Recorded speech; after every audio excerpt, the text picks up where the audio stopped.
बिस्मिल्लाहिर्रहमानिर्रहीम। अस्सलाम वालेकुम students, my name is Mohammad Usman Salim. I am from UGI chemistry department. बेटा फोर्थ चैप्टर की एक्सरसाइज हमने स्टार्ट की थी और ऑलमोस्ट 8 क्वेश्चंस हमने कंप्लीट कर लिए थे। तो आज हम क्वेश्चन नंबर 9 से आगे एक्सरसाइज को प्रोसीड करेंगे। क्वेश्चन नंबर 9 देखेंगे बेटे, पेज नंबर 116 है। उन्होंने कहा जी कि crystal of salt fracture easily but metals are deformed under stress without fracturing, explain difference. आपने डिफरेंस बताना है। क्वेश्चन नंबर 9 है ये।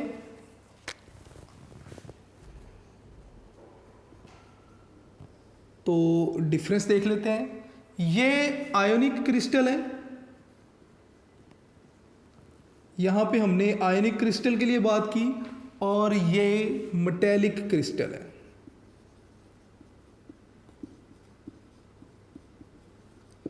आयनिक क्रिस्टल अगर आप देखें तो पॉजिटिव नेगेटिव आयंस मिले हैं, और पॉजिटिव नेगेटिव आयंस के मिलने की वजह से, इलेक्ट्रोस्टैटिक फोर्स ऑफ अट्रैक्शन की वजह से ये सॉलिड फॉर्म में है। अगर आप क्या करते हैं, आप कोई फोर्स अप्लाई करते हैं, स्ट्रेस अप्लाई करते हैं, लेट्स से बाय हैमरिंग, आपने हैमरिंग की, तो इस लेयर पे आपने हैमरिंग की, तो हुआ क्या कि ये लेयर स्लिप कर गई आगे, और इससे पीछे वाला जो नेगेटिव आयन था वो इसकी पोजीशन पे आ जाएगा। अगर आप देखें तो अपर लेयर को मैंने एक पॉइंट आगे स्किप कर दिया, तो ये जो पॉजिटिव चार्ज था ये यहाँ पे आ जाएगा, जैसे मैंने बना दिया, फिर नेगेटिव पॉजिटिव, और इस पॉजिटिव चार्ज की जगह इससे पीछे वाला जो नेगेटिव था वो आ गया। अब अगर आप देखें तो लाइक चार्जेस एक दूसरे के सामने आ गए हैं, तो होगा क्या, फिर यहाँ से क्रिस्टल ब्रेक कर जाएगी, और इसका मतलब कि under any type of stress जो आयनिक क्रिस्टल हैं ये क्या करती हैं, ब्रेक कर जाती हैं, ब्रिटल हैं इसलिए। जबकि दूसरी तरफ हम अगर मेटेलिक सॉलिड्स को देखें तो in case of metallic solid, let's say कि आपने यहाँ पे हैमरिंग की, और हैमरिंग करने से क्रिस्टल ब्रेक नहीं हुई लेकिन डीफॉर्म ज़रूर हो गई। तो इसकी क्या रीज़न है? अगर आप इसके स्ट्रक्चर को देखें तो केटाइन है, और केटाइन को सराउंड किया हुआ है नेगेटिवली चार्ज इलेक्ट्रॉन्स ने। ठीक है, इसका मतलब कि इस केटाइन को ये इलेक्ट्रॉन, ये इलेक्ट्रॉन, ये इलेक्ट्रॉन, ये इलेक्ट्रॉन, ये इससे पीछे, इसके आगे वाले काफ़ी ज़्यादा नंबर ऑफ इलेक्ट्रॉन्स के इन्फ्लुएंस में ये आए। आपने फोर्स अप्लाई की, फोर्स अप्लाई करने से ये जो लेयर थी थोड़ी आगे चली गई, थोड़ी डीफॉर्म ज़रूर हुई, लेकिन नेगेटिव चार्जेस की अट्रैक्शन ने इस लेयर को ब्रेक होने नहीं दिया। हाँ, लेयर डी शेप जो थी वो ज़रूर हो गई। तो इट मीन्स कि अगर हम क्या करें, जो आयनिक क्रिस्टल्स हैं इन पे फोर्स अप्लाई करें, तो नेगेटिव इलेक्ट्रॉन्स की अट्रैक्शन की वजह से केटाइंस डिस्प्लेस ज़रूर होते हैं, लेकिन क्रिस्टल ब्रेकडाउन नहीं होती इन केस ऑफ मेटल। जबकि आयनिक क्रिस्टल्स की अगर हम बात करें तो आयनिक क्रिस्टल को अगर कोई फोर्स अप्लाई करें, स्ट्रेस अप्लाई करें, तो लाइक लेयर्स एक दूसरे के सामने आ जाएंगी, और एक लाइक लेयर्स के एक दूसरे के सामने आने की वजह से क्रिस्टल जो है वो ब्रेक हो जाएगी। ये बड़े क्वेश्चन नंबर 9 था। क्वेश्चन नंबर 10 पे आते हैं। What is coordination number? Coordination number क्या है? मैंने ड्यूरिंग आयनिक क्रिस्टल बताया भी था NaCl का स्ट्रक्चर पढ़ते हुए कि नंबर ऑफ आयंस या number of positive ions surrounding negative ions या number of negative ions surrounding positive ions is called coordination number. अब कोऑर्डिनेशन नंबर के बाद वो कहते हैं जी कि नेक्स्ट आपने क्या बताना है कि what is coordination number of cation in NaCl। NaCl के केस में जो केटाइन है यानी कि Na का कोऑर्डिनेशन नंबर क्या है, that is 6। During lecture discuss किया था। सीजियम क्लोराइड के केस में आपने केटाइन का कोऑर्डिनेशन नंबर बताना है। सीजियम अगर आप देखें तो पहला ग्रुप अगर मैं लिखूं तो फर्स्ट ग्रुप आपके पास क्या है, सोडियम,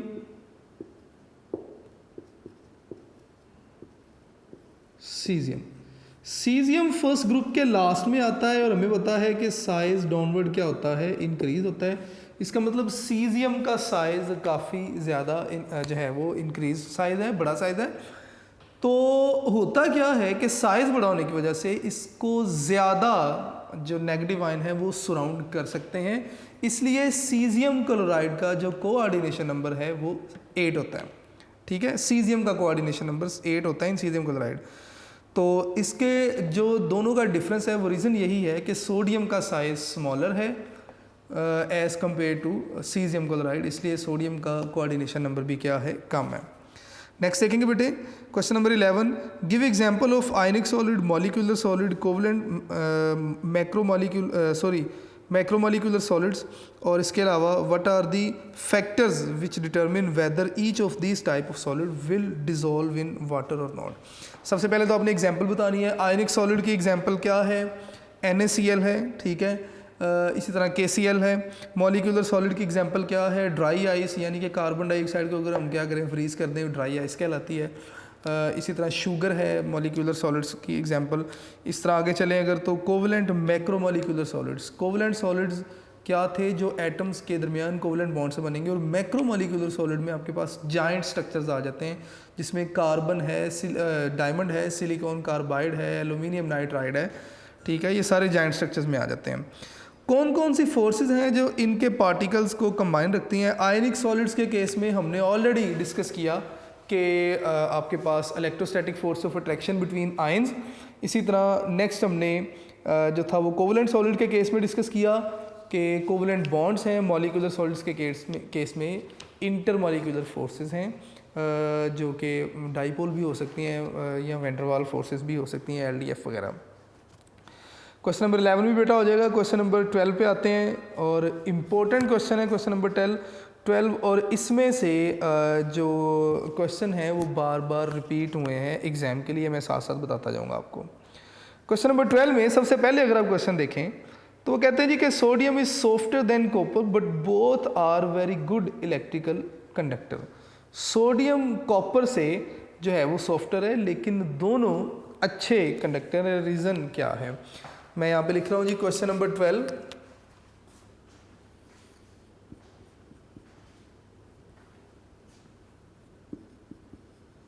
और क्वेश्चन नंबर 12 का फर्स्ट पार्ट। सोडियम की अगर हम बात करें तो सोडियम जो है उसके पास एक वैलेंस इलेक्ट्रॉन है। मैं यहाँ पे लिख दूंगा कि Na हैज़ 1 वैलेंस इलेक्ट्रॉन। और अगर हम कॉपर की बात करें तो कॉपर हैज़ 9 वैलेंस इलेक्ट्रॉन्स। इसका मतलब इसके पास B वैलेंस इलेक्ट्रॉन मौजूद हैं, कॉपर के पास B वैलेंस इलेक्ट्रॉन मौजूद हैं, लेकिन कॉपर के पास नंबर ऑफ वैलेंस इलेक्ट्रॉन जो है वो क्या है, ज़्यादा है। नंबर ऑफ वैलेंस इलेक्ट्रॉन ज़्यादा होने की वजह से कॉपर की जो क्रिस्टल है वो ज़्यादा कॉम्पैक्ट है, क्योंकि फ्री इलेक्ट्रॉन्स ज़्यादा हैं। मेटेलिक बॉन्ड जो है वो स्ट्रॉन्ग हो जाएंगे किसमें, कॉपर में। तो मैं यहाँ पे लिख दूंगा कि कॉपर के केस में जो मेटेलिक बॉन्ड है वो स्ट्रॉन्ग है। क्यों, क्योंकि मेटेलिक बॉन्ड डिपेंड करता है, मेटेलिक बॉन्ड जो है वो डिपेंड करता है किस पे, number of valence electron, number of valence electron. तो कॉपर के केस में मेटेलिक बॉन्ड स्ट्रॉन्ग है, इसलिए कॉपर जो है वो लेस सॉफ्टर है। सोडियम जो है वो सॉफ्ट है ज़्यादा एज़ कंपेयर टू कॉपर, लेकिन दोनों के पास वैलेंस इलेक्ट्रॉन है, लिहाजा दोनों के वैलेंस इलेक्ट्रॉन जो है वो फ्री इलेक्ट्रॉन के तौर पे अमल करेंगे। तो दोनों के पास फ्री इलेक्ट्रॉन हैं, तो दोनों क्या हैं, कंडक्टर हैं, ठीक है। क्वेश्चन नंबर 12 का सेकंड क्वेश्चन देखेंगे। Diamond is hard and an electrical insulator. Diamond क्या है, हार्ड भी है और इलेक्ट्रिकली इंसुलेटर भी है। क्यों, बड़ा गौर से सुनिएगा। डायमंड अगर हम देखें तो ये कार्बन की एलोट्रोपिक फॉर्म है। इसमें कार्बन ने अपने चारों जो है वो कोवलेंट बॉन्ड बनाए होते हैं विद अदर 4 कार्बन एटम्स। इसका मतलब कि कोवलेंट बॉन्ड्स का बड़ा एक स्ट्रॉन्ग नेटवर्क होता है और थ्रू आउट द क्रिस्टल जो है वो स्प्रेड होता है due to the sp3 overlapping. ये सारी बातें मैं लेक्चर्स में डिस्कस कर चुका हूँ, सिर्फ रिवीजन हो रही है। अब डायमंड में कोई भी फ्री इलेक्ट्रॉन मौजूद नहीं है for the conduction of electricity. जब फ्री इलेक्ट्रॉन्स नहीं है तो ओबियसली कंडक्शन भी नहीं होगी। तो आपने बता देना है हार्ड इसलिए है क्योंकि sp3 ओवरलैपिंग की वजह से कोवलेंट बॉन्ड्स बनते हैं कार्बन कार्बन के, और ये कोवलेंट नेटवर्क पूरे क्रिस्टल में 3 डायमेंशनली एक्सटेंड करता है। तो इसलिए डायमंड जो है वो बड़ा स्ट्रॉन्ग है, बड़ा हार्ड स्ट्रक्चर है इसका। इतना हार्ड है कि हम डायमंड को जो बहुत ज़्यादा हार्ड मेटल्स हैं उन्हें कट करने के लिए इस्तेमाल करते हैं, और इसके अलावा कंडक्टर इसलिए नहीं है क्योंकि इसमें कोई भी फ्री इलेक्ट्रॉन मौजूद नहीं है। क्वेश्चन नंबर 3 देखेंगे, sodium chloride and caesium chloride have different structure. तो बेटे डिफरेंट स्ट्रक्चर इनके क्यों है? क्वेश्चन नंबर 12 का 3 पार्ट मैं यहाँ पे लिख रहा हूँ। मैंने ड्यूरिंग लेक्चर आपको बताया भी था NaCl वाले टॉपिक से पहले, स्ट्रक्चर ड्रॉ करने से पहले, कि जो स्ट्रक्चर है ऑफ एनी जो है वो आयनिक सॉलिड,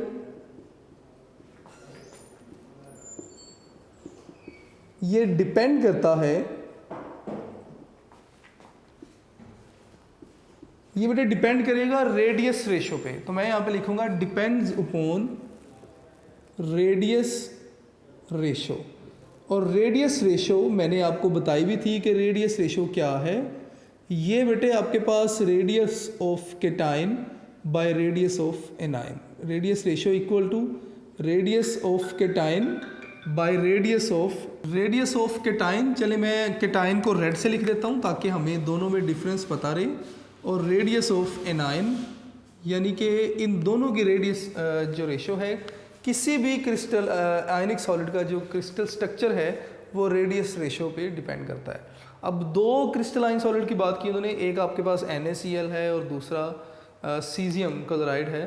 तो दोनों के स्ट्रक्चर देख लेते हैं। अगर मैं NaCl की बात करूं तो NaCl के लिए Na पॉजिटिव का जो रेडियस है दैट इज़ 95 पिकोमीटर, और जो क्लोरीन है इसका क्लोराइड आयन का रेडियस है जी आपके पास 181 पिकोमीटर। अगर आप रेडियस रेशो लेते हैं तो ये आपके पास क्या आएगा जी, radius ratio equal to radius of Na positive by radius of chlorine negative, यानी कि 95 बाई 181। तो ये कहीं ना कहीं आपके पास 0.525 के करीब आंसर आएगा। आप इसे सॉल्व कर लीजिएगा, ठीक है। दूसरा अगर हम देखें स्ट्रक्चर सीजियम क्लोराइड के लिए अगर हम बात करें तो सीजियम पॉजिटिव आयन का स्ट्रक्चर जो रेडियस है दैट इज़ 343 पिकोमीटर, जबकि क्लोराइड आयन का जो स्ट्रक्चर है वो हमें पता है कितना 181 पिकोमीटर। तो अगर आप इनका रेडियस रेशो मालूम करेंगे तो R caesium positive by R chlorine negative, तो 343 डिवाइडेड बाय क्लोराइड आयन। तो अगर आप इसको देखेंगे तो ये कहीं ना कहीं आपके पास 0.9 के करीब इसका आंसर आ रहा होगा, ठीक है। तो अगर आप देखें तो दोनों की रेडियस रेशो डिफरेंट है, तो दोनों का जो स्ट्रक्चर है वो भी क्या होगा, डिफरेंट होगा। That is the main reason कि दोनों के स्ट्रक्चर जो हैं वो डिफरेंट क्यों हैं। आपके ऊपर एक छोटा सा जो है वो असाइनमेंट छोड़ रहा हूँ, आपने ये मालूम करना है कि NaCl का स्ट्रक्चर कौन सा होगा और सीजियम क्लोराइड जो है इसका स्ट्रक्चर यानी कि ज्योमेट्री जो है वो कौन सी होगी। शायद NaCl की ज्योमेट्री आपने पढ़ी हुई है, सीजियम क्लोराइड की ज्योमेट्री भी उसी टॉपिक में लिखी हुई है, आप इसे गौर से ज़रा एक बार देखिएगा। नेक्स्ट क्वेश्चन पे आते हैं। क्वेश्चन नंबर 4 है आयोडीन डिजोल्व रेडिली इन टेट्राक्लोरोमीथेन, कि टेट्राक्लोरोमीथेन में आयोडीन रेडिली डिजोल्व हो जाती है। ये बेटा शॉर्ट क्वेश्चन है, 2014 में ये पेपर में आया भी हुआ है। आयोडीन मॉलिक्यूलर सॉलिड है, और कौन सा मॉलिक्यूलर सॉलिड है, नॉन पोलर मॉलिक्यूलर सॉलिड। तो नॉन पोलर में ही डिजोल्व होंगे, क्योंकि हमने पढ़ा हुआ है लाइक डिजोल्व लाइक। तो आयोडीन नॉन पोलर है, ये नॉन पोलर सॉल्वेंट में ही डिजोल्व होगी, इसीलिए आयोडीन कार्बन टेट्राक्लोरोमीथेन में ही डिजोल्व होती है, क्योंकि tetrachloromethane is a non polar solvent. Formula अगर आप इसका लिखना चाहें टेट्राक्लोरोमीथेन का तो CCl4, यानी कि कार्बन क्लोराइड और क्लोरीन के साथ आप छोटा सा 4 लिखेंगे, CCl4 इसका फार्मूला बन जाएगा। क्वेश्चन नंबर 5 देखेंगे, the vapour pressure of solids are far less than those of liquids, कि सॉलिड्स के वेपर प्रेशर लिक्विड से कम है क्यों? इसका आंसर बेटे आप खुद भी बता सकते हैं। सॉलिड और लिक्विड्स के दरमियान आप फोर्सेस ऑफ अट्रैक्शन का कंपैरिजन करें। सॉलिड्स के दरमियान फोर्सेस ऑफ अट्रैक्शन स्ट्रॉन्ग होती हैं और लिक्विड्स के दरमियान फोर्सेस ऑफ अट्रैक्शन स्ट्रॉन्ग होती हैं लेकिन सॉलिड्स के मुकाबले में वीक होती हैं। तो कंपैरेटिवली लिक्विड्स के जो फोर्स ऑफ अट्रैक्शन है मॉलिक्यूल्स के दरमियान वो वीक हैं, इसलिए लिक्विड्स जो हैं इनमें वेपर फॉर्मेशन जो है वो फास्टर होती है as compared to solids. Next देखेंगे बेटे question number 6, amorphous solids like glass is also called super cooled liquid. आप इन्हें सुपर कूल्ड लिक्विड भी कहते हैं। दो तरह से हम इसका आंसर जो है वो बता सकते हैं कि अमॉर्फस सॉलिड, लेट्स से आपके पास क्रिस्टलाइन सॉलिड है, आपने क्रिस्टलाइन सॉलिड्स को अमॉर्फस सॉलिड में कन्वर्ट करना है। ये हमने ड्यूरिंग लेक्चर भी पढ़ा था। आप क्रिस्टलाइन सॉलिड को मेल्ट करेंगे और मेल्ट जब कर देंगे तो मेल्ट के बाद अगर आप रैपिड कूलिंग कर देंगे तो क्रिस्टलाइन सॉलिड्स के पार्टिकल को टाइम नहीं मिलेगा कि वो वापस अरेंज हो सकें और फ़ौरन जो है वो इन्हें फ्रीज़ करने से वो एक अनअरेंज्ड वे में ही फ्रीज़ हो जाएंगे और अनअरेंज वे होगा यानी कि अरेंजमेंट नहीं है तो ये क्रिस्टलाइन सॉलिड किस में कन्वर्ट हो गए? अमॉर्फस में। मैं दोबारा रिपीट कर रहा हूँ, आपके पास बेटे क्रिस्टलाइन सॉलिड है। क्रिस्टलाइन सॉलिड की प्रॉपर्टी ये है कि क्रिस्टलाइन सॉलिड में जो पार्टिकल्स हैं वो ऑर्डरली अरेंज्ड हैं। आपने क्रिस्टलाइन सॉलिड को हीट किया, हीट करके मेल्ट कर दिया, पार्टिकल्स की अरेंजमेंट को आपने डिस्टर्ब कर दिया। अब अगर आप क्रिस्टलाइन मेल्टेड जो फॉर्म में है अगर आप इन्हें स्लोली कूल करेंगे तो क्रिस्टलाइन सॉलिड वापस अपनी अरेंजमेंट गेन करेंगे और सॉलिड फॉर्म में आने से पहले दोबारा से पार्टिकल्स ऑर्डर्ड फॉर्म में आ जाएंगे तो क्रिस्टलाइन सॉलिड एग्जिस्ट करेंगे। लेकिन मेल्ट करने के बाद अगर आप रैपिड कूलिंग कर देंगे और पार्टिकल्स को टाइम नहीं देंगे कि वो अरेंज हो सकें तो इसका मतलब कि मेल्ट करने के बाद फ़ौरन आपने कूलिंग कर दी, सॉलिड्स में कन्वर्ट तो कर दिया लेकिन पार्टिकल्स को टाइम नहीं मिला अरेंज होने के लिए, तो अब अनअरेंज पार्टिकल हैं तो ये अमॉर्फस सॉलिड में कन्वर्ट हो गए। तो आपने रैपिड कूलिंग की, इसलिए भी आप इन्हें सुपर कूल लिक्विड कहते हैं। मोर ओवर ग्लास की अगर हम बात करें तो ग्लास जो है इसकी प्रॉपर्टी ये भी है कि कहीं ना कहीं ग्लास के जो पार्टिकल्स हैं वो लिक्विड्स की तरह फ्लो भी करते हैं। अगर कभी आप अपने घर की विंडो को ज़रा गौर से देखें तो जो इसका बॉटम होगा वो थोड़ा सा थिक होगा एज़ कम्पेयर टू टॉप। क्यों? क्योंकि ग्लास के जो पार्टिकल हैं कहीं ना कहीं उनमें फ्लो या फ्लूइडिटी मौजूद है और अगर टेम्परेचर काफ़ी ज़्यादा हो दिन के टाइम पे तो पार्टिकल फ्लो करके ग्रेविटी की वजह से डाउनवर्ड आते रहते हैं। तो खैर इस वजह से भी इन्हें आप सुपर कूल लिक्विड कहते हैं। आगे चलते हैं जी, नेक्स्ट क्वेश्चन देखते हैं। Cleavage of the crystal is itself an anisotropic property.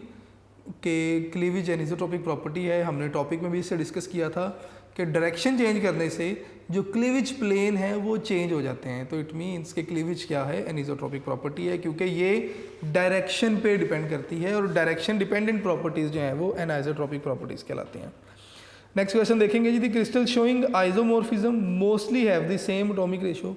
Isomorphism वाला टॉपिक रीड करें, उसमें बताएगा कि वो क्रिस्टल जिनकी एटॉमिक रेशो सेम है उनमें आइसोमॉर्फिज्म पाया जाता है। Next question, transition temperature is shown by element having allotropic forms and by compound having polymorphism. ये क्वेश्चन कहीं ना कहीं मिलता है या इसकी सेंस सेम है क्वेश्चन नंबर 5 के बी पार्ट से कि पॉलीमॉर्फिज्म और एलोट्रोपी दोनों क्या हैं? एक ही क्रिस्टल का एक से ज़्यादा क्रिस्टलाइन फॉर्म में पाया जाना, ये जो है ये पॉलीमॉर्फिज्म है, और एक एलिमेंट का एक से ज़्यादा क्रिस्टलाइन फॉर्म में पाया जाना ये क्या है? एलोट्रोपी है। एलिमेंटल प्रॉपर्टी एलोट्रोपी और जो पॉलीमॉर्फिज्म है ये कंपाउंड की प्रॉपर्टी भी हो सकती है, आयंस की भी हो सकती है। ठीक है, तो ट्रांजिशन टेम्परेचर क्वेश्चन देख लें, दी transition temperature is shown by the element having. तो बेटा ये आप देख सकते हैं एग्जाम्पल पे। ठीक है, ट्रांजिशन टेम्परेचर की एग्जांपल्स में देखिएगा आपको सल्फ़र की एग्जांपल मिलेगी, आपको कार्बन की एग्जांपल मिलेगी ग्रेफाइट और डायमंड के लिहाज से, इसी तरह आपको कंपाउंड्स की एग्जांपल्स भी मिल जाएंगी। नेक्स्ट चलते हैं जी आगे। One of the unit cell angles of hexagonal crystal is 120। तो ये आपने जब 7 क्रिस्टल सिस्टम पढ़ा था उसमें हेक्सागोनल जो क्रिस्टल था उसमें जो थी वो 2 लेंथ्स इक्वल थी, तीसरी लेंथ इक्वल नहीं थी, और जो 2 लेंथ्स इक्वल थी इनके दरमियान जो एंगल था दैट वाज 120 डिग्री। नेक्स्ट देखेंगे जी, the electrical conductivity of the metal decreases by increasing temperature.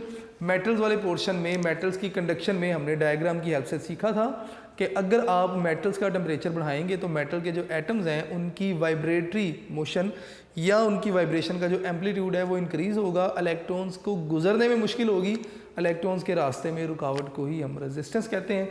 तो जब आपने टेम्परेचर बढ़ा दिया रेजिस्टेंस बढ़ेगी या कंडक्टिविटी कम हो जाएगी, दोनों एक ही बात है। नेक्स्ट क्वेश्चन देखेंगे बेटे, in the closest packing of atoms of metals only 74% space is occupied. बिल्कुल ठीक कहा, हमने लास्ट लेक्चर में मेटल्स की पैकिंग देखी थी। आपने मेटल्स को शेक किया तो मेटल्स ने अपने आप को खुद से अरेंज किया। 11 बॉल हमें दिखाई दिए थे बॉक्स में, वो जो पैकिंग थी वो क्लोजेस्ट पैकिंग थी, लेकिन उस पैकिंग में भी फ्री स्पेसेस मौजूद थी, और वो टोटल जो फ्री स्पेसेस होती हैं वो ओवरऑल वॉल्यूम का जो है वो 74% जो है 26% जो है वो फ्री स्पेस होती है, 74% स्पेस जो है वो ऑक्युपाइड होती है। अगर मैं डायग्राम की मदद से देखूं तो लेट्स से कि दीज आर मेटल केटाइंस या मेटल एटम्स आप कह दें। तो अगर मैं मेटल एटम्स को अरेंज करूं क्लोजेस्ट पैकिंग में तो इन डिप्रेशंस में मेटल एटम्स आएंगे। तो अगर आप देखें तो अभी भी फ्री स्पेसेस जो हैं वो मौजूद हैं। तो वो कहते हैं जी कि ये जो फ्री स्पेसेस हैं ये ओवरऑल जो मेटल ने वॉल्यूम ऑक्युपाई किया है, इस वॉल्यूम का 26% जो है वो फ्री होता है और 74% जो है वो ऑक्युपाइड होता है।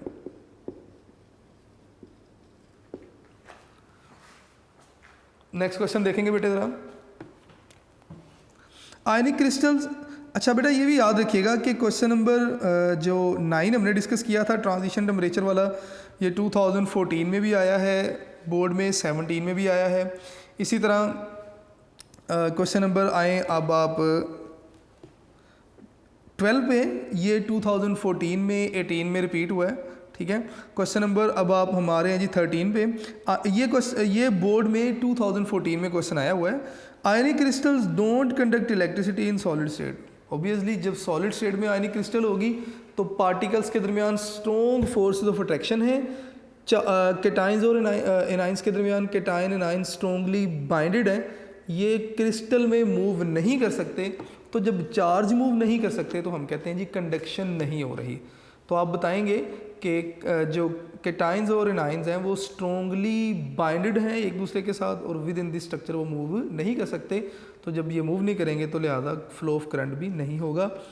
क्वेश्चन नंबर 14 देखेंगे, ionic crystals are highly brittle. बेटा ये बोर्ड में आया हुआ है 14 में भी 15 में भी। तो इसका आंसर हम ऑलरेडी यहाँ पे डिस्कस कर चुके हैं कि जब आयनिक क्रिस्टल्स के ऊपर स्ट्रेस अप्लाई की जाती है तो लाइक लेयर्स एक दूसरे के सामने आ जाती हैं और लाइक लेयर सामने आती हैं, क्रिस्टल वहाँ से ब्रेक हो जाती हैं। हम कहते हैं जी ये ब्रिटलनेस है। तो आयनिक क्रिस्टल ब्रिटल्स होती हैं due to this reason. The number of positive ions surrounding the negative ion in ionic crystal lattice depend upon the size of 2 ions. तो ये आपने क्वेश्चन जो अभी 15 देखा ये बिल्कुल ऐसे ही है जैसे कि आपने क्वेश्चन नंबर 3 देखा था 12 का, कि कोऑर्डिनेशन नंबर डिफरेंट था ड्यू टू साइज। सोडियम का साइज स्मॉलर है, सोडियम का कोऑर्डिनेशन नंबर 6 है, यानी कि सोडियम को सराउंड करने वाले जो आयंस हैं नेगेटिव आयन वो स्मॉलर, उनका नंबर स्मॉल है। सीजियम का साइज़ ज़्यादा बड़ा है, ठीक है, और सीजियम आयन का अगर आप साइज़ देखें तो 343 पिकोमीटर है, साइज़ ग्रेटर हो गया तो इसको सराउंड करने वाले नेगेटिव आयंस की तादाद बढ़ जाएगी, लिहाजा सीजियम का जो कोऑर्डिनेशन नंबर है वो इंक्रीज़ कर जाता है, वो 8 है, ठीक है। तो डिफरेंस क्या है, due to the size of the atom number of surrounding ions increases. तो ये बेटे आपके पास एक्सरसाइज थी चैप्टर 4 की। आपने इनके जो स्टफ़ है आंसर्स का आपने यूनिक नोट से देखना है। कॉन्सेप्ट मैंने कोशिश की मैं आपको बता दूं, वर्ड्स के लिए स्टफ़ के लिए आप यूनिक नोट्स देखेंगे और अपने लेक्चर नोट्स ज़रूर बनाएंगे। तो ये बेटा चैप्टर नंबर 4 आपका कंप्लीट हुआ। नेक्स्ट अब हम चैप्टर नंबर 5 स्टार्ट करेंगे। नेक्स्ट डियर स्टूडेंट हम अब चैप्टर 5 स्टार्ट करने जा रहे हैं। Chapter number 5, page 118। Chapter name is atomic structure. बेटा पेपर पॉइंट ऑफ व्यू से बड़ा इम्पोर्टेंट ये चैप्टर है। पेपर में इसकी वेटेज मार्क्स के लिहाज से काफ़ी ज़्यादा है। अगर आप इसमें देखें तो इस चैप्टर में से आपको 2 MCQs आएंगे,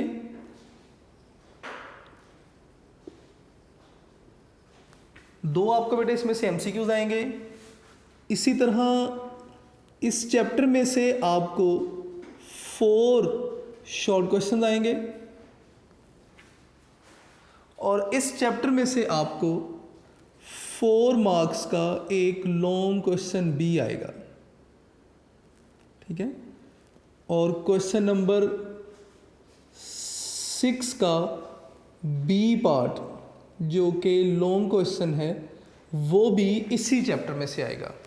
तो 4 + 8 12 मार्क्स और 2 मार्क्स, ये 12 + 2 14 मार्क्स की इम्पोर्टेंस है पेपर के लिहाज से। तो इसका मतलब कि इम्पोर्टेंट चैप्टर है, आपने इस चैप्टर को स्टार्ट से ही अच्छे तरीके से सुनना है।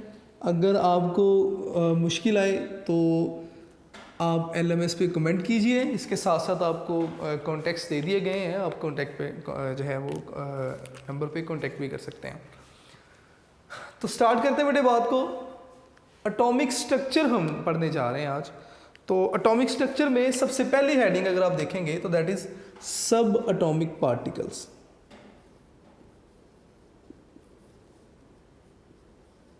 सब एटॉमिक पार्टिकल्स।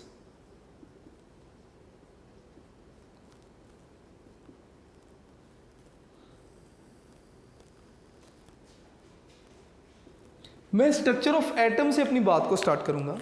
अगर हम एटम का स्ट्रक्चर देखें तो एटम के सेंटर में न्यूक्लियस है। न्यूक्लियस में बेटे प्रोटॉन है और न्यूट्रॉन है।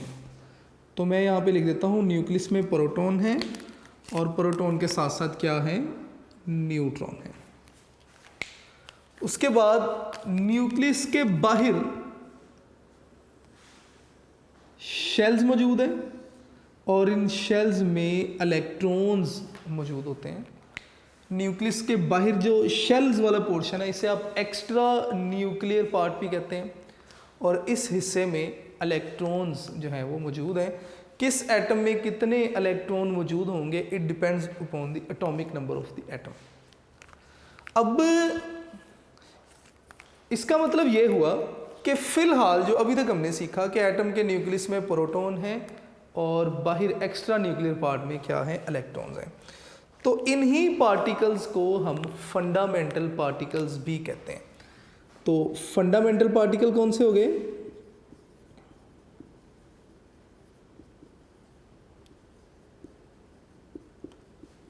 जी इसमें आपके पास बेटे प्रोटॉन आ गए, न्यूट्रॉन आ गए और इलेक्ट्रॉन आ गए। प्रोटॉन पे हमें पता है पॉजिटिव चार्ज होता है, इलेक्ट्रॉन पे नेगेटिव चार्ज होता है और न्यूट्रॉन पे कोई चार्ज नहीं होता। तो क्या एटम में सिर्फ यही पार्टिकल मौजूद है?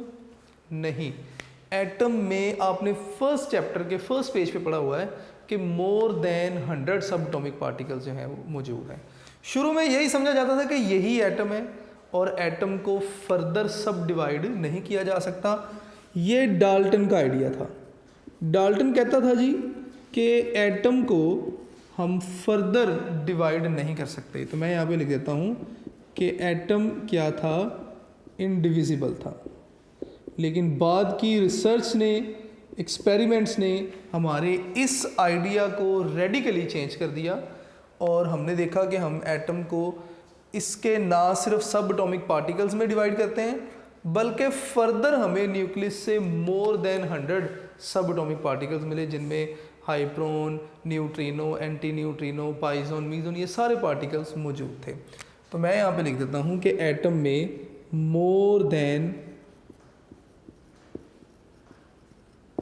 100 सब एटॉमिक पार्टिकल्स जो थे वो मौजूद थे।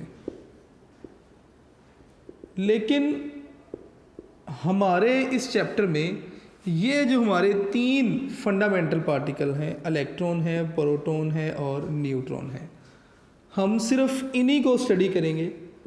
हम इनकी डिस्कवरी को डिस्कस करेंगे कि किस तरह ये पार्टिकल डिस्कवर हुए, उसके बाद इन्हीं पार्टिकल्स की प्रॉपर्टीज़ को भी डिस्कस करेंगे।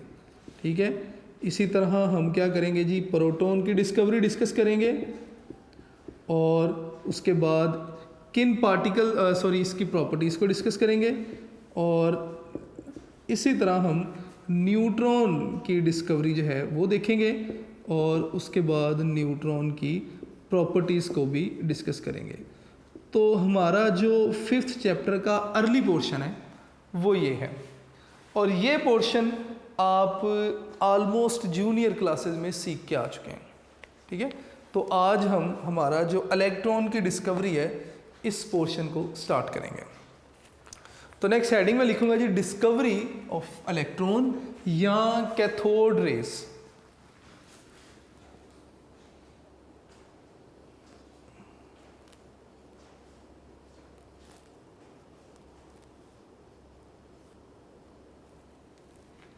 आप इसे कैथोड रे एक्सपेरिमेंट भी कह सकते हैं। ठीक है, नेक्स्ट बेटे हमारे पास टॉपिक है जी, डिस्कवरी ऑफ इलेक्ट्रॉन।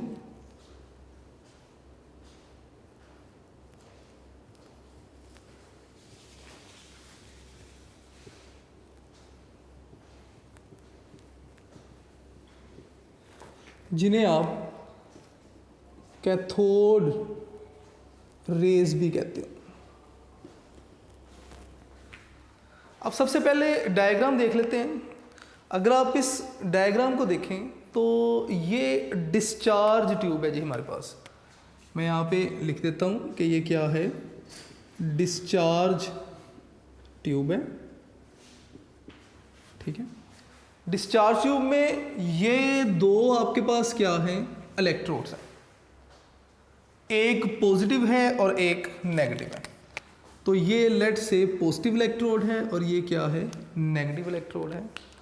और ये बेटे आपके पास जो आपको दिखाया गया ये क्या है, वैक्यूम पंप है, VACWM वैक्यूम पंप, स्पेल याद रखिएगा। अब सबसे पहले तो मैंने डायग्राम बता दी। डायग्राम बताने का मकसद यही था कि दोबारा मुझे डायग्राम नहीं बनानी पड़े। सर विलियम क्रूक्स थे जिन्होंने इलेक्ट्रॉन की डिस्कवरी या डिस्चार्ज ट्यूब एक्सपेरिमेंट स्टार्ट किया। जे थॉमसन ने इस एक्सपेरिमेंट को फर्दर प्रोसीड किया।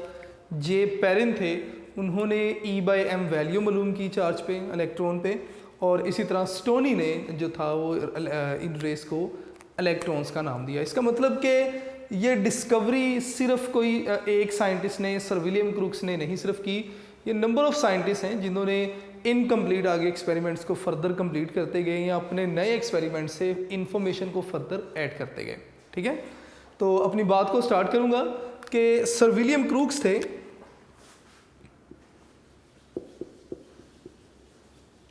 जिन्होंने क्या किया था,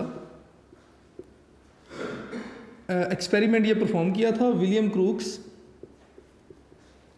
जिन्होंने ये एक्सपेरिमेंट परफॉर्म किया, उन्होंने क्या किया कि एक्सपेरिमेंट के लिए सबसे पहले तो कुछ अपरेटस लिया।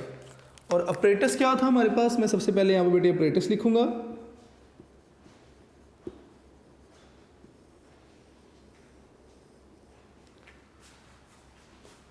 उन्होंने एक डिस्चार्ज ट्यूब ली,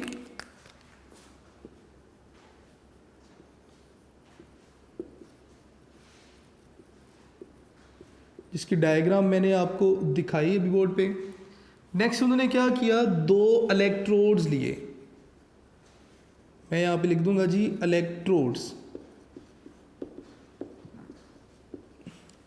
इलेक्ट्रोड वर्ड्स क्या है, इलेक्ट्रो वर्ड लिया गया इलेक्ट्रॉन से, मतलब चार्ज या चार्जेस जो भी आप कहना चाहें। और ये जो वर्ड ओड है, ये वर्ड लिया गया और ओड कहते हैं हम एंड को, यानी कि चार्ज एंड।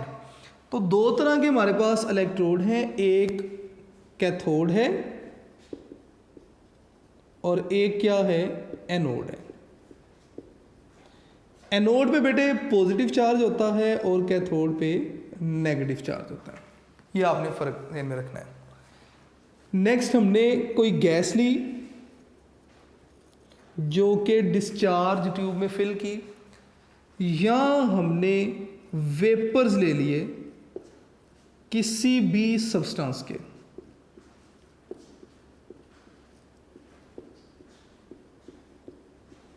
हमने किसी भी सब्सटेंस के वेपर ले लिए जो कि इस डिस्चार्ज ट्यूब में फिल कर दिए। उसके बाद एक वैक्यूम पंप जो कि अटैच था विद दिस एक्स्ट्रा ट्यूब, इस ट्यूब के साथ नेक्स्ट आगे वैक्यूम पंप अटैच है। तो मैं लिख दूंगा कि अपरेटस में हमारे पास जो नेक्स्ट चीज़ थी वो क्या था, वैक्यूम पंप था। और वैक्यूम पंप के बाद हमारे पास सोर्स ऑफ इलेक्ट्रिसिटी या सोर्स ऑफ एनर्जी, या जिसे आप बैटरी भी कह सकते हैं, सोर्स ऑफ चार्जेस मैं यहाँ पे लिख देता हूँ, जिसे आप नाम दे देंगे जी क्या जी, बैटरी का। ये हमारे पास ऑपरेटर्स था। और इस सारे एक्सपेरिमेंट में विलियम क्रूक्स कर क्या रहे थे, विलियम क्रूक्स इस ट्यूब में गैस फिल करके इस ट्यूब में से, यानी कि गैस में से इलेक्ट्रिसिटी की कंडक्शन करवा रहे थे। तो मैं यहाँ पे लाइन लिखूंगा, ज़रा गौर से देख लीजिएगा, जो बच्चे शायद बेहतर समझ रहे हो मेरी बात को। कहते हैं जी कि विलियम क्रूक्स क्या कर रहे थे, वो कंडक्शन करवा रहे थे ऑफ इलेक्ट्रिसिटी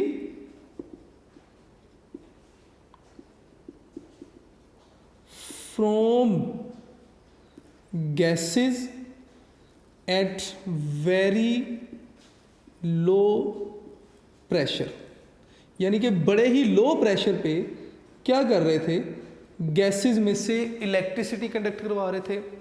या दूसरे वर्ड्स में कहूँ या आसान कह दूँ तो प्रोडक्शन करवा रहे थे वो किस चीज़ की, कैथोड रेज की, कि वो कैथोड रेज जो थे वो प्रोड्यूस करवा रहे थे। मैं इस सारी बात को बबल्स में इनक्लोज कर देता हूँ ताकि आपको ज़हन नशी रहे, इम्पोर्टेंट है। ठीक है, ले जी, ये तो आपके पास ऑपरेटर्स आ गया। अब हम इस एक्सपेरिमेंट की वर्किंग को डिस्कस कर लेते हैं। मैं ये साइड रिमूव कर रहा हूँ और डिस्चार्ज ट्यूब एक्सपेरिमेंट या डिस्कवरी या ऑफ इलेक्ट्रॉन या कैथोड रेज एक्सपेरिमेंट का ये जो वर्किंग है ऑपरेटर्स के बाद, नेक्स्ट पोर्शन जो है मैं स्टार्ट कर रहा हूँ।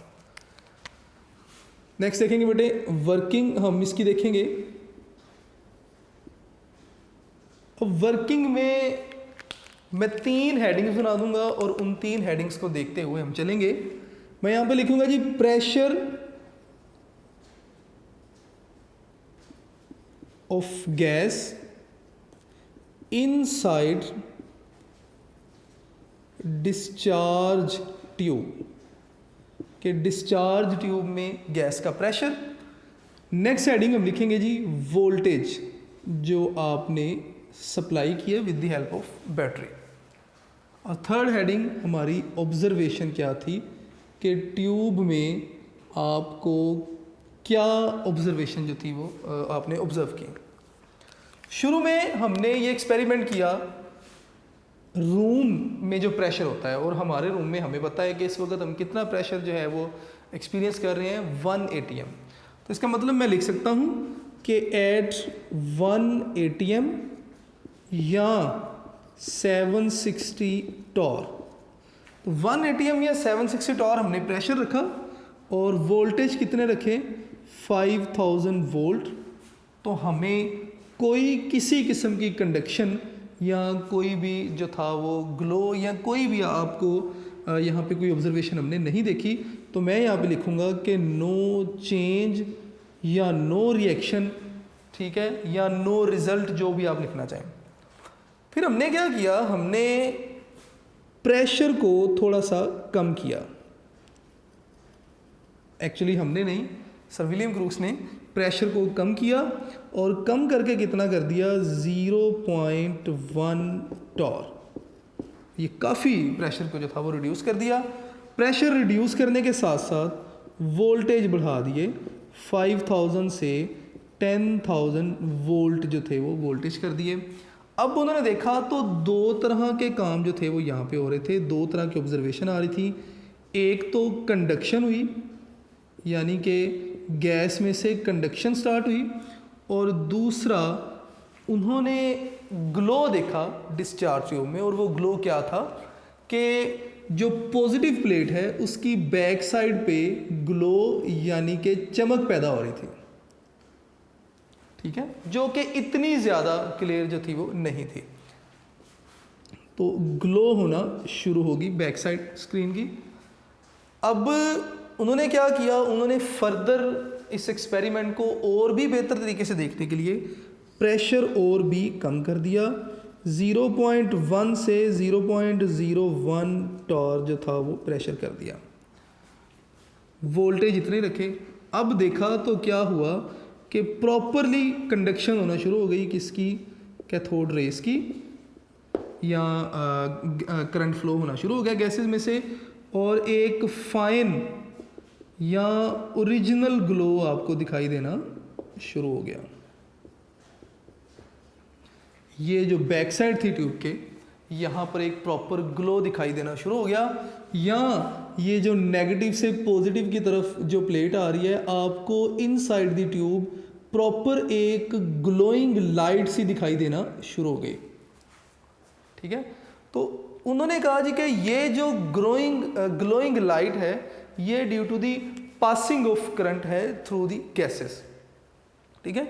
तो ये वर्किंग थी इस एक्सपेरिमेंट की कि स्टार्ट में प्रेशर कम रखा, जो रूम प्रेशर था, वोल्टेज इतने थे, कोई चेंज नहीं आया, प्रेशर कम करते गए, वोल्टेज बढ़ाते गए, और एक स्पेसिफिक प्रेशर 0.01 टॉर जब आपने प्रेशर कर दिया वैक्यूम पंप की मदद से गैस को निकाल के, तो इतने वोल्टेज पे आपने देखा कि कंडक्शन होना शुरू हो गई और ग्लो भी दिखाई देना शुरू हो गया, मतलब कि इलेक्ट्रिसिटी जो थी वो कंडक्ट होना शुरू हो गई थ्रू दी गैसेस। अब हमें प्रेशर हम क्यों कम कर रहे हैं इसका भी आइडिया होना चाहिए। प्रेशर इसलिए कम कर रहे हैं क्योंकि इस नेगेटिव प्लेट से इलेक्ट्रॉन्स ने आना है और पास करके यहाँ तक आना है। अब अगर प्रेशर ज़्यादा है इनसाइड द ट्यूब, इसका मतलब जो मॉलिक्यूल्स हैं गैस के वो बहुत ज़्यादा हैं, पॉपुलेशन बहुत ज़्यादा है। इलेक्ट्रॉन्स आते हैं लेकिन रास्ते में मौजूद मॉलिक्यूल से टकराते हैं और आगे नहीं जा पाते। हम क्या करते हैं जी, यहाँ पे मौजूद मॉलिक्यूल्स की पॉपुलेशन को कम करते हैं, पॉपुलेशन कम करते हैं, मॉलिक्यूल्स कम हो जाते हैं, इलेक्ट्रॉन्स के रास्ते में रुकावट कम होती है, और जब आप इनसाइड दी ट्यूब मॉलिक्यूल्स की तादाद बहुत ज़्यादा कम कर देते हैं, मतलब गैस का प्रेशर बहुत ज़्यादा कम कर देते हैं, तो इलेक्ट्रॉन्स यहाँ से यहाँ तक मूव कर पाते हैं और कंडक्शन हो पाती है, ठीक है। तो वो कहते हैं जी कि एग्जैक्ट प्रेशर आपको कितना चाहिए होता है, तो मैं यहाँ पे लिख देता हूँ कि exact pressure required inside tube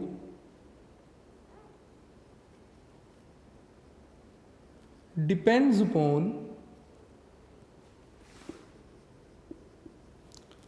length of tube